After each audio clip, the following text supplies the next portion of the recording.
करेंगे भाई इसका ये न्यूमेरिकल नॉर्मलता का।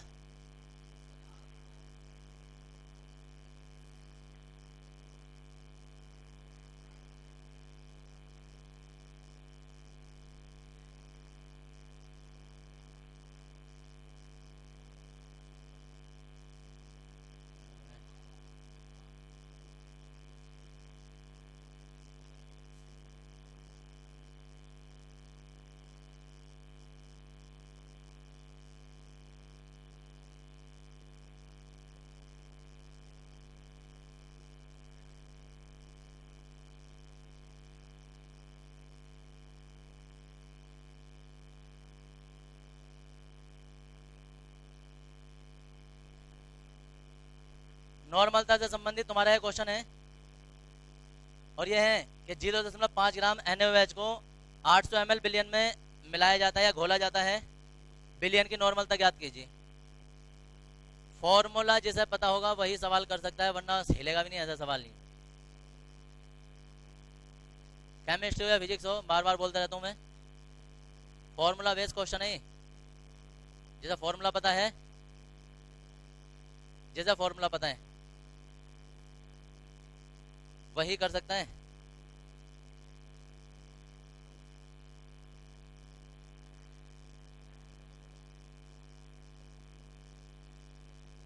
किस चीज से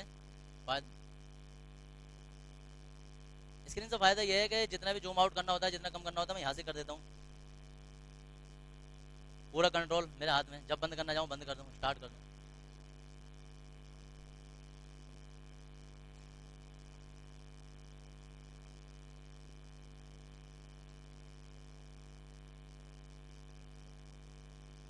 हाँ जी हो गया। अब देखो था जिसका नहीं हुआ बाद में बता लेना। देखो एक मिनट, नॉर्मलता, नॉर्मलता का सूत्र दिमाग में जरा एक बार रिपीट कर लो। और नॉर्मलता हमारी कुछ ऐसा होती है,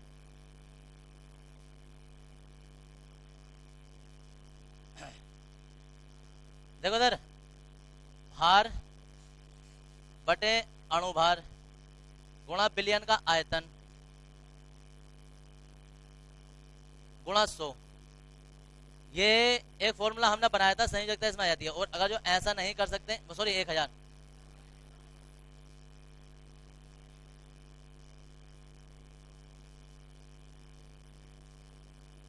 विलय के ग्राम तुल्यांकों की संख्या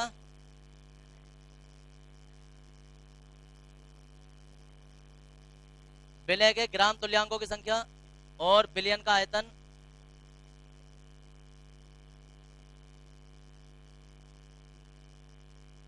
और अगर जो आयतन तुमने ml में लिया है तो ये 1000 से यहाँ गुणा कर देंगे। यहां तक हमारा ये फॉर्मूला होता है नॉर्मलता का। अब बात आती है कि बिलियन का आयतन तो हम 800 ml लगा देंगे, लेकिन ये विलय के ग्राम तुल्यांक कैसे बनेंगे? तो हम कहेंगे कि विलय के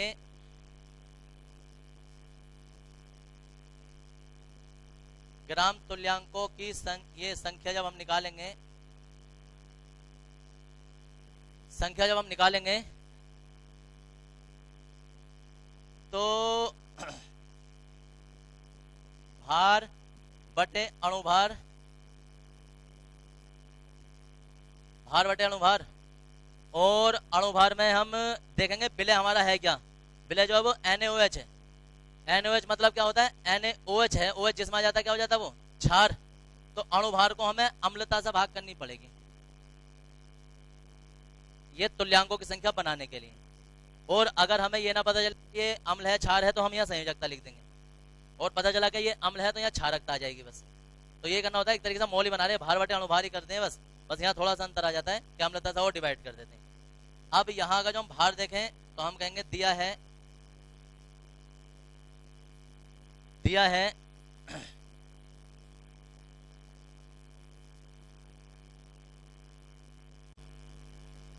तो इसमें देखेंगे दिया क्या है। अब दिया हमारे पास जो विलय का भार है वो है भार, और भार को हम W से दर्शा देते हैं, या भार है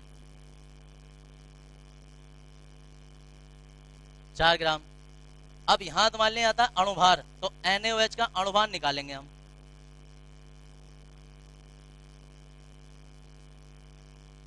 अणुभार, और वो NaOH का अणुभार आ जाएगा 23 O के लिए आ जाएगा 16 और H के लिए 1, कितना आ जाएगा 40। अब बात आती है अम्लता की, तो NaOH की अम्लता कैसे पता चलेगी, कितनी होगी, वो उसकी संयोजकता से पता चलती है। चाहे सोडियम देख लो या OH देख लो, इस पर प्लस होता है, इस पर माइनस होता है, तो हम देख लेंगे एक ही है, चाहे प्लस हो या माइनस हो, और वो एक ही हो जाएगी। अब हमारे पास ये भार भी पता चल गया, अणुभार भी पता चल गया और अम्लता भी पता चल गई। अब हम यहाँ मान लगा देंगे यहीं, तो भार के लिए तो आ जाएगा 0.4 और इसके लिए आ जाएगा 40 और बटे में आ जाएगा 1, यानी कि 0.4 बटे 40, दशमलव उठा के हमने 0 बढ़ा दिया, 4 से एक बार काट दिया, तो कितना आ जाएगा 1/100। अब हमें पता चल गया कि विलय के ग्राम तुल्यांकों की संख्या 1/100 है, जो कि हम सीधा सीधा यहाँ लगा देंगे, बिलियन का आयतन है। तब हम कहेंगे, तब नॉर्मलता बराबर जब हम निकालेंगे तो विलय के ग्राम तुल्यांक है 1/100 आ गए होना वो। अब यहाँ जाता है 800 और यहाँ जाता है 1000, इसे भी नीचे लिख दो, तो यहाँ जाता है 2 जीरो और बढ़ जाएंगे इसमें, 3 जीरो से तो ये 3 जीरो कैंसिल हो जाएंगे, कितना बचेगा यही निकाल दो, क्या लिखना। हाँ जी, नॉर्मलता बराबर जो बचेगा 1/80, या अगर हम इसे डिवाइड करना चाहें कितना हो जाएगा, दशमलव लगाएंगे, 0 बढ़ा देंगे, फिर 0 बढ़ाएंगे, फिर 0 बढ़ा देंगे। अब 1 जीरो से तो ये 0 कैंसिल हो जाएगा, 10 को डिवाइड करेंगे 2 से तो ये 5 बार कटेगा और ये कितनी 4 बार कटेगा, ये ना। तो यहाँ बचेगा हमारे पास, जब 5 को से डिवाइड करेंगे तो 4 का 4, 2 बचेगा, 4 दूनी 8 और इतना, यानी कि आंसर आएगा हमारे पास 0.012 और ये 5 और यहाँ n लिख देते हैं नॉर्मलता के लिए।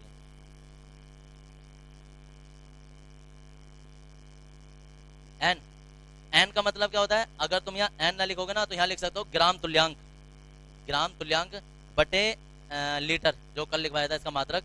तो ग्राम तुल्यांक लीटर को अगर जो हम पूरा पूरा हिंदी ना लिख के ना हम सीधा n लिख देते हैं, n का मतलब भी ग्राम तुल्यांक पर लीटर होता है। तो ये तुम्हारे पास इस तरीके से क्वेश्चन आ जाता है। याद रखना, नॉर्मलता या तो खुद आती है या नॉर्मलता की परिभाषा आती है, दोनों में से कोई एक चीज कंफर्म, या मोलरता होती है या न्यूमेरिकल होता है। तो इस तरीके से याद रखना होता है। अब उतार लेंगे जरा से,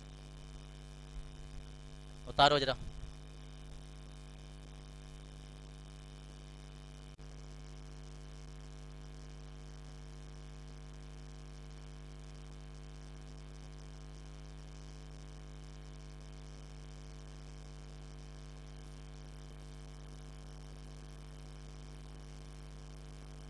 दो 0.12 ग्राम सोडियम कार्बोनेट को जल में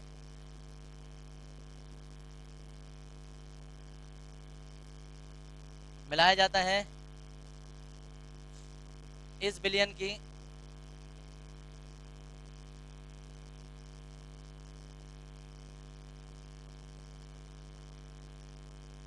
नॉर्मलता ज्ञात कीजिए।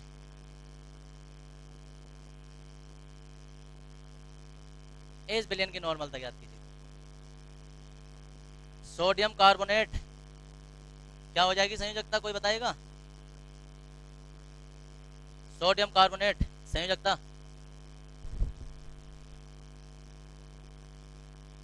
हाँ जी, इधर उधर किधर किधर किसी की आवाज आनी चाहिए कुछ।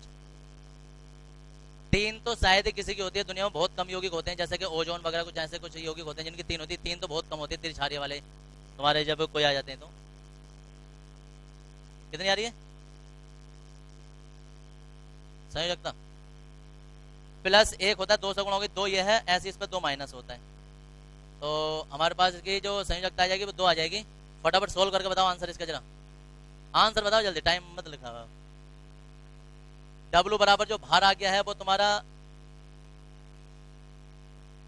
2 आ गया है, संयोजकता जो आ रही है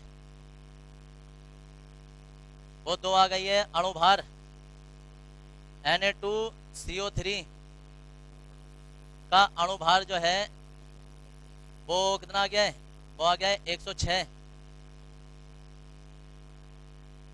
और विलयन का आयतन जो है वो है 750 ml। फटाफट नॉर्मलता का मान निकाल दो।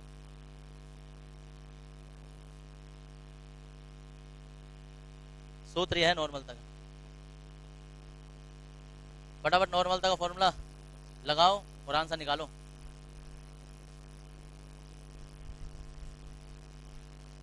ये सवाल एग्जाम में 2 नंबर में या कभी कभी 1 नंबर में, ना 2 नंबर में ही आता है जो ये सवाल मैं करवा रहा हूँ इस टाइम। और 2 नंबर के लिए तुम्हारे पास सिर्फ 4 से 5 मिनट होते हैं 2 नंबर के सवाल में। 4 मिनट तो बहुत ज़्यादा हो गए, मतलब 3 या 4 मिनट, 5 तो नहीं होते। टाइम मैनेजमेंट कैसे बनाया जाता है? ये जो लोग एग्ज़ाम जिनके उम्मीद बहुत ज़्यादा थी और इतने नंबर नहीं आए हैं, तो उनसे जब अब पूछा जा रहा है ना, तो उनका आंसर यही है कि हमसे क्वेश्चन देखो, इसी में फॉर्मूला वैल्यू लगा देते हैं हम। भार आ गया हमारा 2.12, अणु भार जो है वो है 106। तो जी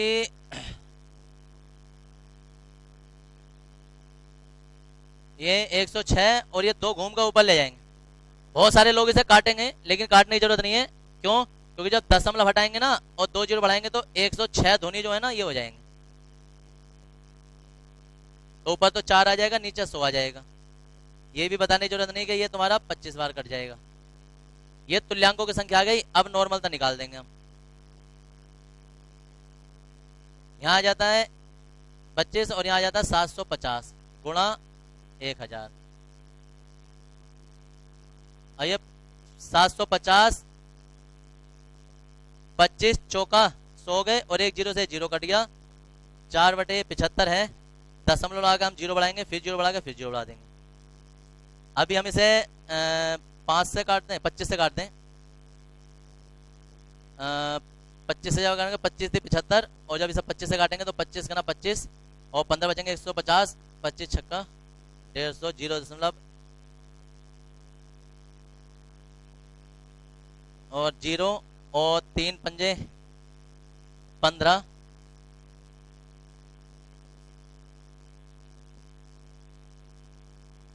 लो जी,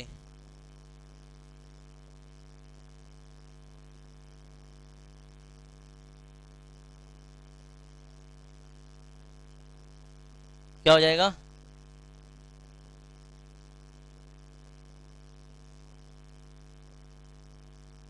ये आंसर आ जाएगा तुम्हारा। देखो किसी का क्या आ रहा है, कुछ और आ रहा है। 0.05। आओ आज तुम्हें गुणा भाग। 250 ml बिलियन बनाने के लिए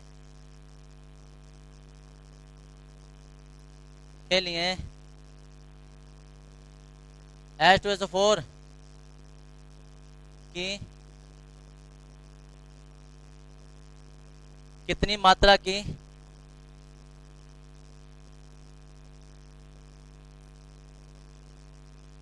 आवश्यकता होगी? ये है। अब यही देखो जरा इसका आंसर भी। दरअसल पहले क्या हुआ करता था, पहले वो जो भी विलेय पदार्थ है H2SO4 जैसे है, तो इसका मान दे देते थे। अब क्या उन्होंने मात्रा पूछी है और अब का नॉर्मल तक। तो देखो दिया क्या है, सबसे पहले इन्होंने दिया है नॉर्मलता। ध्यान से देख लेंगे इसे। नॉर्मलता का मतलब है n/10 का मतलब n तो मात्रक होता है, 1/10 n है, ये है नॉर्मलता। फिर इसके बाद जो है वो उन्होंने बोला है कि बिलियन का आयतन, और वो हमें पता है 250 ml है। फिर H2SO4 की मात्रा पूछी है उन्होंने। मात्रा का मतलब उन्होंने W का मान पूछा है। H2SO4 के अणुभार की हमें जरूरत पड़ेगी। कितना हो जाता है? 96 शायद, 96 98 को जोड़ के देख लेंगे। अब H2SO4 क्या है? ये अम्ल है। अम्ल की हमें क्षारकता की जरूरत पड़ेगी। कितनी हो जाएगी क्षारकता? क्षारकता घबराने की जरूरत नहीं होती, संयोजकता ही क्षारकता होती है, बस नाम बदल जाता है। 2, क्योंकि डबल पावर वाला होता है, इसमें माइनस होता है, इस पर +2 आ जाएगा। तो 2 हो गई। ये सारे मान हमें मिल गए। अब हम नॉर्मलता का फॉर्मूला लगा देंगे।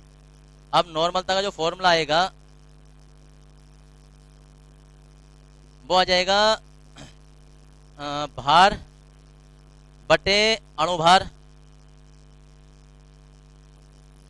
कंफ्यूजन तो नहीं होगा, या वैसे लिखा ग्राम तुल्यांक के लिए है? हम बना रहे, देखो भार बटे अणुभार और बटे इसमें संयोजकता आती है ना, तो यहाँ अम्ल ये क्षारकता आ जाएगी। ये तो हमारे ग्राम तुल्यांक बन गए, गुणा आयतन आ गया बिलियन का ml में 1000। दरअसल हम इसे बार बार 2-3 बार मैंने लिख के ना, मैंने एक लाइन में सब लिख दिया। समझ में आ रहा है यहाँ तक? चाहते तो हम ये वाला टुकड़ा हम अलग लिख देते, यानी कि ऊपर ग्राम तुल्यांक लिखते और बटे में जो है वो आयतन लिखते और बाद में ग्राम तुल्यांक नीचे हल करके जैसे पहले किया था और वापस यहाँ लगा देते। या हमने ग्राम तुल्यांक का सूत्र पहले खोल दिया कि भार बटे अणुभार से हम ग्राम तुल्यांक निकालते हैं, तो ऐसा निकाल लेते हैं। ये पूरा इतना जो है ये ग्राम तुल्यांक आ गया ऊपर ऊपर, तो हम यहाँ सारे मान यहीं रख के ना यहीं काट कूट देंगे जो भी कटेगा। तब देखो भार जो आ गया वो तो आ गया, हमें निकालना है। अणुभार जो है, अणुभार आ गया 98 और आ गई 2, आयतन आ गया 250 और जी कितना आ गया 1000 और मोलता कितनी थी? ये है 1/10। अब यहां से जब हम 250 चौक 1000 होते हैं, तो अब देखो हमारे पास कुछ इस तरीके से बचा है कि 1/10 और जी W, स्मॉल w है ये, और ये 49 है और गुणा 4 है। इसे ऊपर ले जाएंगे, 4 को नीचे ले जाएंगे, तो W बराबर 49 तो ऊपर चला जाएगा और 40 नीचे आ जाएगा। क्या आ जाएगा? अब इसे 4 से डिवाइड कर लो,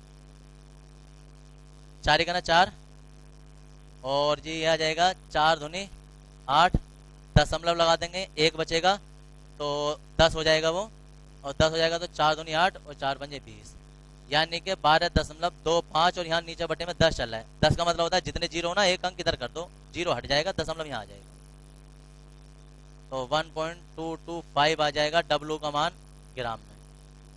इतना लिख देंगे और इसके बाद हेडिंग डालेंगे मोललता।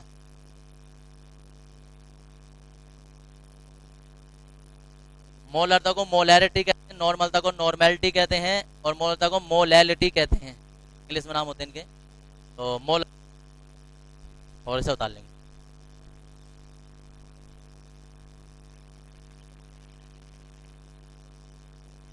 हेडिंग है मोलरता। अब मोलरता की परिभाषा देखो, मोललता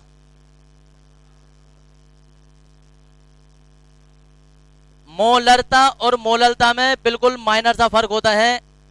पहले मोलरता की परिभाषा सुन लो, 1 लीटर बिलियन में,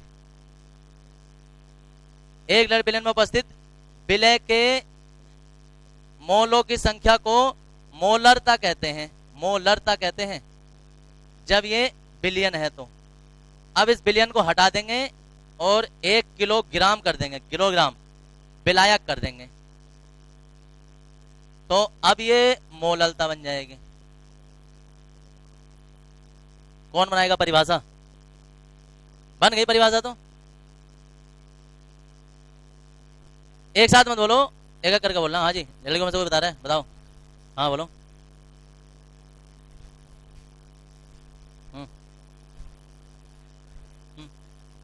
हाँ जी, और कोई पीछे? हाँ जी नाजिया बता रही थी कुछ।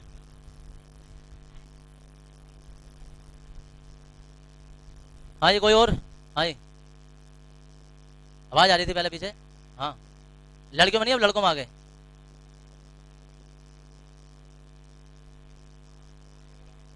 मुझे ऐसा लग रहा था गाना गाने वाला है, थोड़ा सुर मिला ही था, तभी वो बेचारी परिभाषा खत्म हो गई। लंबी होती तो बन जाता। अरे तो देखो कुछ लोग जो वो किलो बोल रहे ना, खाली किलो दुनिया में कुछ नहीं होता है। Kilogram, kilo litre, kilo centimetre, जो भी तुम्हारे जो होते हैं वो कुछ आगे जोड़ना होता है, सेंटी तो नहीं होता है, किलोमीटर होता है। तो इस तरह किलो लेना था। परिभाषा देखो दोबारा से, 1 किलोग्राम विलायक में उपस्थित विलय के मोलों की संख्या को उस बिलियन की मोललता कहते हैं। कुछ लोग बोल देते हैं उस विलायक की मोललता कहते हैं, तो विलायक कुछ नहीं होता है। हमारी सारी परिभाषाएं बिलियन के लिए बन रही है। तो भले से घोला विलायक में है, लेकिन जब घुल गया होगा ना तो फिर बिलियन ही बन गया होगा वो। हम कहेंगे 1 किलोग्राम विलायक में उपस्थित विलय के मोलों की संख्या को उस बिलियन की मोललता कहते हैं। मोललता, जैसे तोतले बच्चे बोलते हैं ना, मोललता। हाँ। तो देखो उधर घर में बच्चा हो ना, तो सब मोललता बुलवाना, वो यही बोलेगा, और ये बुलवाना तो भी यही बोलेगा। हाँ, दोनों यही बोलेगा। तो लिखेंगे जरा, ऐसा लेंगे, 1 किलोग्राम विलायक में उपस्थित 1 किलोग्राम विलायक में उपस्थित, हम ये सूत्र लिख रहे हैं और वो आ जाएगा मोललता बराबर विलय के मोलों की संख्या और यहां आ जाएगा विलायक का भार, और अगर किलोग्राम में लिख दिया भार हमने तो 1000 करने की जरूरत है नहीं। दूसरा सूत्र देखो जो हम नॉर्मली बनाते हैं, मोललता बराबर जो है वो विलय के मोलों की संख्या पता कैसे निकालते हैं, भार बटे अणुभार। ऊपर वाला आ गया मोलों की संख्या, और नीचे विलायक का भार ना कैपिटल डब्ल्यू से लिख देंगे और ये किलोग्राम में आ जाएगा। इसे नीचे लिख दो, तीसरा फॉर्मूला बन जाएगा जो कि हमारा मुख्य फॉर्मूला माना जाता है, और वो स्मॉल डब्ल्यू और नीचे ये अणुभार। देखो भार बटे अणुभार गुणा कैपिटल डब्ल्यू, और अगर तुमने ये काम के बाद देखो अगर ये ग्राम में ले लिया तो फिर यहाँ 1000 से गुणा करनी पड़ जाएगी। ग्राम में लोगे तो 1000 से गुणा करोगे, किलोग्राम में लोगे तो कुछ नहीं करोगे। अब बात आती है इसका मात्रक, कौन होशियार बताने वाला है? इसका मात्रक यहां से बनता है मात्रक, इन वाले ये फॉर्मूले तो टूट जाते हैं। इसका मात्रक, हाँ जी, तो इसका मात्रक आ जाएगा मोल इसके लिए, और नीचे जो है वो भार किलोग्राम में, तो मोल प्रति किलोग्राम होता है, हो गया। और इसके बाद फिर क्वेश्चन भी होता है तुम्हारा, और क्या है देखो आपका जो है क्वेश्चन कभी कभी ना होश में होकर देख लेना कि वो मोलरता और मोललता दोनों चीजें पूछ लेता है। तो पहले क्वेश्चन समझो उसके बाद उतार लेना। क्वेश्चन देखो क्या होगा, हम कहेंगे कि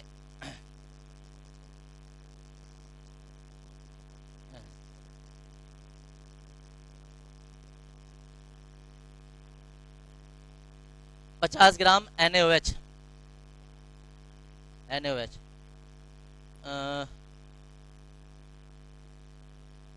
450 ml जल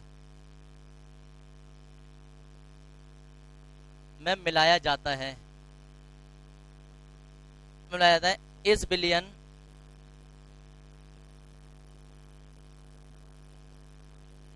की मोललता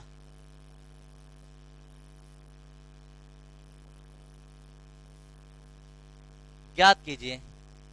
अब हमारे पास जो फॉर्मूला आता है मोललता का, वो फॉर्मूला कुछ इस तरीके से होता है कि इसमें हमें विलायक का भार अलग लगाना होता है, ध्यान से सुन लेना, विलायक का भार अलग लगाना होता है और विलय का भार अलग लगाना होता है। मोललता में सिर्फ मोललता में बिलियन बना के लगाना होता है।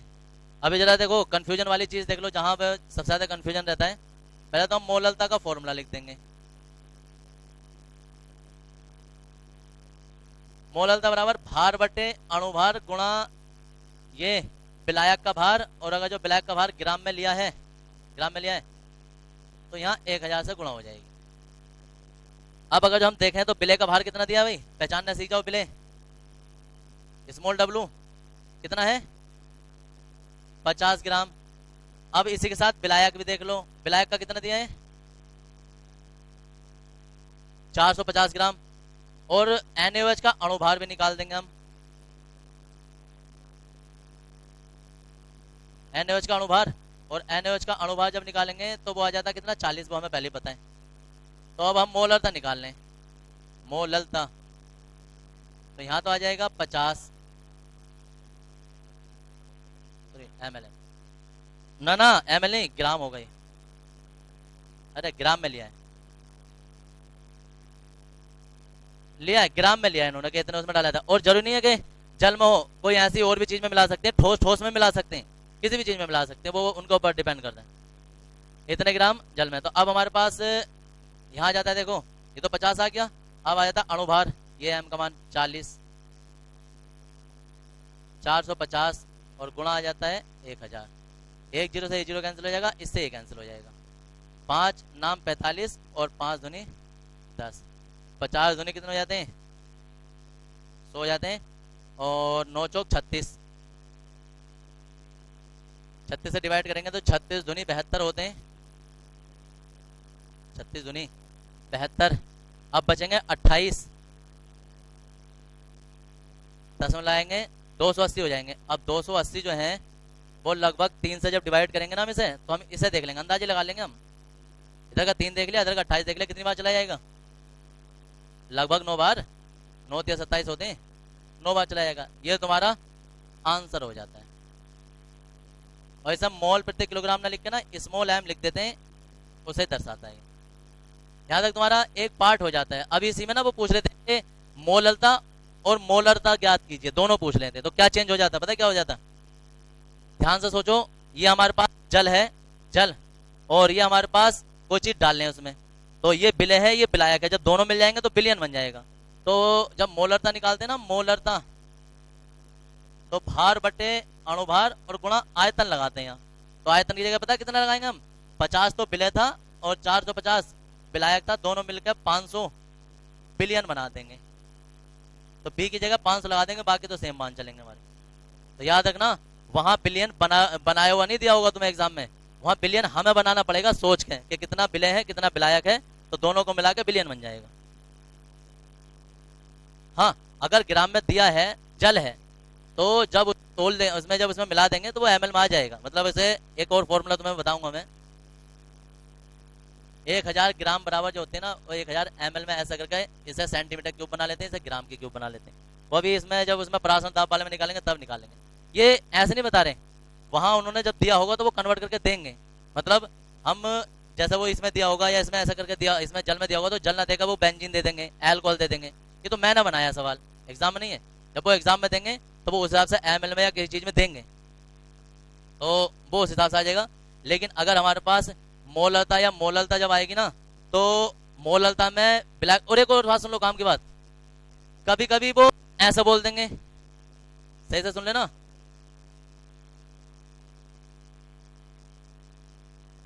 बिलियन में घोल कर बनाया गया है, ऐसे मतलब बिलियन दे देंगे तुम्हें, तो अब क्या करोगे? तो अब इसके अंदर से हमें ब्लैक छांट के अलग निकालना पड़ेगा मोललता ज्ञात करने के लिए। इसमें समझ लो, होश में होकर देख लेना कि विलायक दिया या ऑलरेडी बिलियन बना दिया है। अगर बिलियन बना दिया, तुमने सोचा कि यार अच्छा एनओएच इसमें लगाया तो ये वाला मान जो ये तो विलायक का हो जाएगा, विलायक का नहीं है, अब ये बिलियन का है। यानी कि जब ये बिलियन बन गया तो इसका भार भी इसके अंदर है। अब जब हम इसमें से विलायक विलायक निकालेंगे तो ये वाला भार हमें इसमें से कम करना पड़ेगा। तो कभी कभी बिलियन ही दे देगा तो हमें विलायक उसके अंदर से छांटना पड़ेगा अलग को। कभी कभी विलायक दे देता है तो हमें बिलियन ही बनाना पड़ जाता है। वो देखना पड़ता है मोललता में और मोललता में दोनों में क्या पूछा गया और क्या है। कॉन्सेप्ट वाली चीज होती है, रटने वाला तो खत्म हो जाता है यहाँ आके। और जिसने समझ लिया कि मोलरता में बिलियन की जरूरत पड़ती है और मोललता में विलायक की जरूरत पड़ती है, दोनों को अंतर समझ लेना। वो 1 लीटर बिलियन में उपस्थित होता है, ये 1 किलोग्राम विलायक में उपस्थित होता है। विलायक में वो बिलियन में होता है। तो इतना नोट कर लेंगे, ये सवाल यहाँ से क्वेश्चन था और ये इसका आंसर आ जाता है।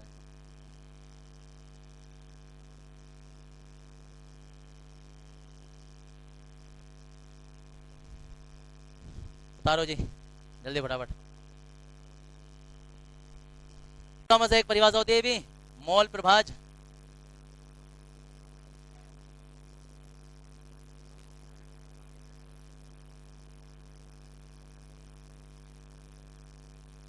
मोल प्रभाज या मोल अंश, हैंड डालना पहले सुन लो 1 मिनट।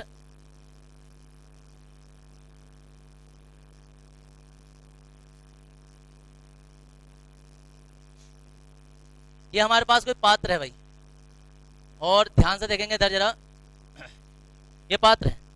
इसमें हम ऐसा बोलेंगे कि भाई हमने 50 ग्राम इसमें कोई नमक डाल दिया, नमक डाल दिया और जल में डाला है, बिलियन नहीं बनाया अभी हमने, जल में डाल दिया, जल में, और जल है हमारा मान के चलो 100 ml, 100 ml जल बना दिया, बिलियन अभी नहीं बनाए। बिलियन कितना हो जाएगा वैसे? 150 हो जाएगा बिलियन।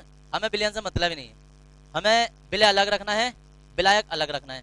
अब जब हमारे पास ये 50 ग्राम ये होगा और ऐसे ही 100 ml या 100 ग्राम ले लो, 100 ग्राम ये होगा, जल होगा, तो ये तो हमारे पास डब्लू हो गया, विलय है ना, विलय डब्लू हो गया। डब्लू कितना हो गया? 50। तो NaCl का अपना अणुभार भी होगा, कितना आ जाता है? NaOH ले लो 35.5 होता है Cl का अणुभार। उसे जोड़ने में हमें पता है तुम लोग क्या हो, तो इसलिए नहीं ले रहे।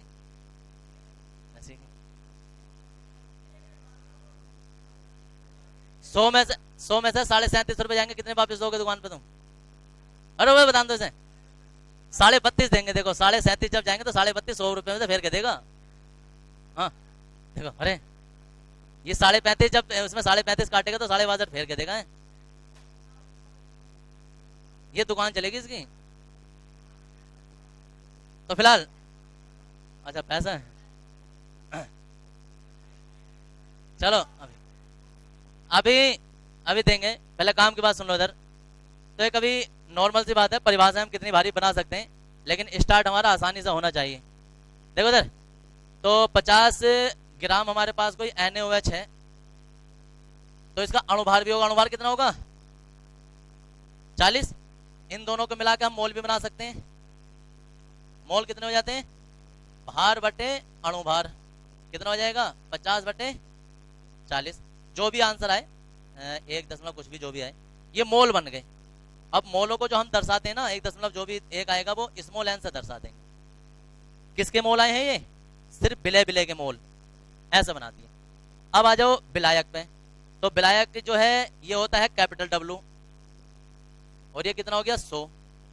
विलायक था क्या? जल, तो जल का अपना अणुभार भी होगा कैपिटल M, कितना हो जाएगा? 18। हर कोई जानता है अणुभार भी होगा। ये दोनों भी अपने मोल बना देंगे। मोल, जब हम इसके मोल बनाएंगे तो ये भी भार आ जाएगा और ये भी अणुभार आ जाएगा, यानी कि 100 आ जाएगा, 18 आ जाएगा। जो भी आंसर आएगा वो कैपिटल N बन जाएगा। ये किसके मोल आ गए? ये तो विलय के मोल आ गए, ये विलायक के मोल आ गए। देखो, अब हम कहेंगे बिलियन के कुल मोल कितने होंगे? बिलियन के कुल मोल कितने होंगे? तो हम कहेंगे स्मॉल n कैपिटल N को जोड़ दो, वो बिलियन के आ जाएंगे। क्लियर हो गया? यानी कि हमारे पास जो भी चीज है हम उसके मोल कभी बना सकते हैं, हमारे हाथ में वो तो हम कैलकुलेशन करेंगे, मोल बन जाएंगे। ग्राम में रखना हो तो ग्राम में रखते हैं, जैसे ग्राम में कब रखते हैं? सांद्रता में। मोल कब बनाते हैं हम? मोलरता में या मोलरता में। ग्राम तुल्यांक कब बनाते हैं? नॉर्मलता में। ऐसे हम फिर दोबारा से मोल बना रहे हैं मोल प्रभाज के लिए। तब देखो परिभाषा क्या बनने वाली है मोल प्रभाज की। दरअसल मोल प्रभाज जो होता है ना, वो 2 प्रकार का होता है। विलय का मोल प्रभाज अलग निकाला जाता है, विलायक का मोल प्रभाज अलग निकाला जाता है। विलय का मोल प्रभाज जो होता है वो हमारा होता है, विलायक का मोल प्रभाज जो होता है वो XA होता है, विलय का मोल प्रभाज जो होता है वो XB होता है। विलय और ये विलायक। अब मैं यहाँ लिख दूं कैपिटल N और यहाँ लिख दूं N+N, ये बन गई परिभाषा। कौन बना देगा? ये है विलायक के मोल प्रभाज की परिभाषा और ये है विलय के मोल प्रभाज की परिभाषा। ये जैसे इसकी बात करें हम, ये विलायक के मोल है, ये कुल मोल है। समझ में आ रही है? ये विलायक के मोल है, ये विलयन के कुल मोल है, के अनुपात को विलायक का मोल प्रभाज कहते हैं। ये विलय के मोल है, ये विलय के मोल है, ये कुल विलयन के मोल है। इन दोनों के अनुपात को विलय का मोल प्रभाज कहते हैं। रटनी है, इतनी दूर से हम बनाते हुए लेकर आए हैं परिभाषा, वो इसलिए ताकि हमें रटनी ना पड़े, हम अपने आप खुद बना लें। क्या बनेगी परिभाषा? परिभाषा ये बनेगी कि किसी विलयन में 2 चीजें उपस्थित होती हैं, विलय और विलायक। तो हम कहेंगे किसी विलयन में उपस्थित विलायक के मोलों की संख्या तथा कुल मोलों की संख्या के अनुपात को विलायक का मोल प्रभाज कहते हैं। दूसरी है किसी विलयन में उपस्थित विलय के मोलों की संख्या तथा कुल मोलों की संख्या के अनुपात को विलय का मोल प्रभाज कहते हैं।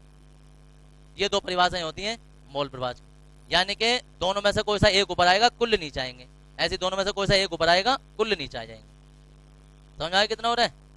तो ये है। अब परिभाषा फिर दोबारा से अगर तुम इसके सुनोगे तो हम कहेंगे किसी विलयन में उपस्थित विलायक के मोलों की संख्या तथा कुल मोलों की संख्या के अनुपात को उस विलायक का मोल प्रभाज कहते हैं। विलय के मोलों की बात करें तो विलय के मोलों का मतलब आ जाएगा कि किसी विलयन में उपस्थित के मोलों की संख्या कुल मोलों की संख्या के अनुपात को विलय का मोल प्रभाज कहते हैं। अब बात आती है एक सामान्य परिभाषा की, कि ये दोनों तो तुम अलग अलग परिभाषाएं बनाओगे, सामान्य परिभाषा क्या बनेगी? तो जब सामान्य परिभाषा हम बनाएंगे ना, तो ना भाई तेरा ना मेरा, ना तो विलायक का ना विलय का, हम कहेंगे घटक। हम कहेंगे विलयन में उपस्थित किसी एक घटक के मोलों की संख्या बटे विलयन के कुल मोलों की संख्या।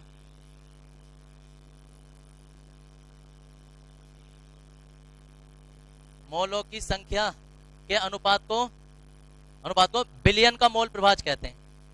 वो बिलियन का मोल प्रभाज हो गया, कोई सा भी हो गया तो हम मोल प्रभाज कहेंगे। अब हम कहेंगे यह है दो प्रकार का होता है, दो प्रकार का होता है। क्या होता है? अब हम यहां ऐसे लिख देंगे, विलायक का मोल प्रभाज। और जब विलायक का मोल प्रभाज लिखेंगे ना हम, तो वो देखो ऐसे लिखा जाएगा कि हम कहेंगे विलायक के। अब जब विलायक का नाम आ गया ना, तो ऊपर विलायक के मोल आएंगे, उन दोनों में से कोई सा भी एक आएगा तो वो विलायक आ गया। अब विलायक के मोलों की संख्या बटे कुल मोलों की संख्या। अब कोई कहे विलायक का मोल प्रभाज जो वो हम एक्स ए से दर्शाते हैं, तो विलायक के मोलों की संख्या हम n से दर्शाएंगे, कुल मोलों की संख्या n+n से दर्शाएंगे। फिर आ जाता है, ये तो फर्स्ट वाला आया था, अब सेकंड वाला आ जाता है विलय का मोल प्रभाज। उधर विलय का मोल प्रभाज, जब विलय का मोल प्रभाज जब हम निकालेंगे तो विलय का मोल प्रभाज आ जाएगा हमारे पास, ये विलायक की जगह विलय हो जाएगा। विलय के मोलों की संख्या, विलय के मोलों की संख्या बटे कुल मोलों की संख्या।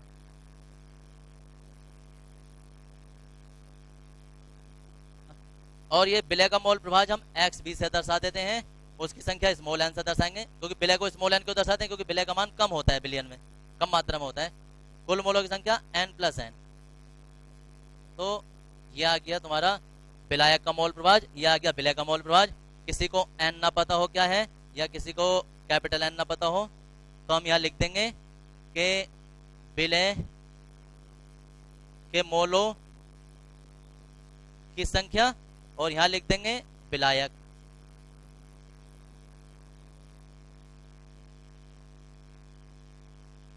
के मोल की संख्या। पास मोल प्रभाज के कुल परिभाषा आ जाती है, पहले परिभाषा लिखेंगे और उसके बाद फिर हम ये इसके सूत्र लिखेंगे। परिभाषा लिखेंगे, किसी बिलियन में उपस्थित, किसी बिलियन में उपस्थित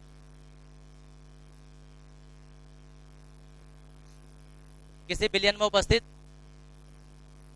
बिलियन के एक घटक, एक घटक का मतलब विलय या विलायक, तो ब्रैकेट में लिख देंगे विलय या विलायक, एक घटक के आगे लिख देंगे विलय या विलायक। किसी बिलियन में उपस्थित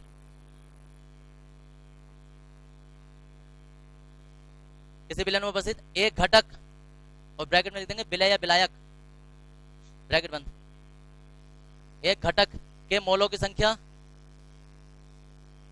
एक घटक के मोलों की संख्या तथा एक घटक के मोलों की संख्या तथा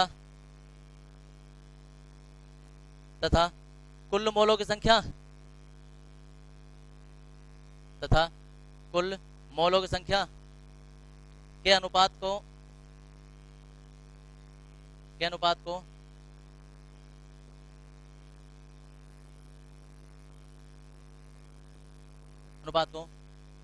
मोल प्रभाज कहते हैं। मोल प्रभाज या मोल अंश, मोल प्रभाज